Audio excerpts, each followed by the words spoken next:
Howdy, Ags. Today we're going to be talking about actual and potential output, as well as the business cycle. Let's first start off with potential output. Potential output is when a country uses all of their resources and have a natural rate of unemployment to produce their goods. This means that a country is producing at their full potential. Business cycles are the fluctuation of output around the level of potential output. What it means by fluctuation of output is the real output, or otherwise known as actual output. This is how the country is actually doing at the time. This is what they're producing, and this can either be higher or lower than the potential output.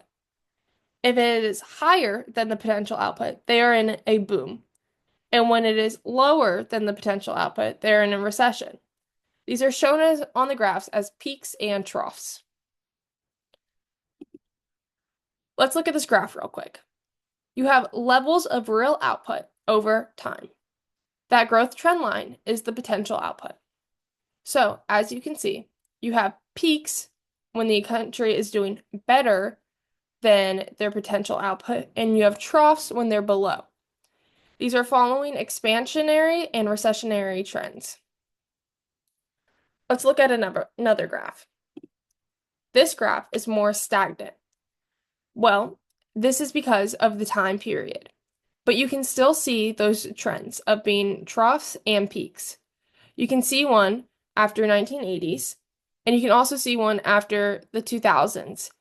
You can guess, and then close to 2010, you see a big dip, and you can guess this is because of the 2008 recession.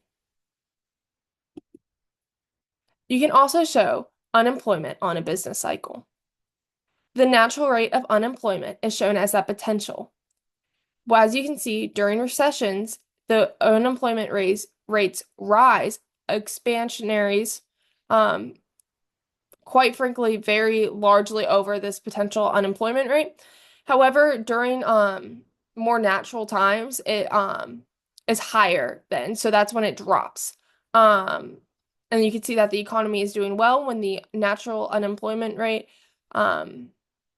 is low or higher than the actual unemployment rate. And as you can see, some of these recessions, these show economic times yet again, that 2008 recession, 1990 to 1991, all these are showing the economic times and what it was like during that time. So this begs the question, how can an economy produce more than potential output in the short run? Though the answer is quite simple. When employers hire employees to work extra hours, they are able to make more output at that time.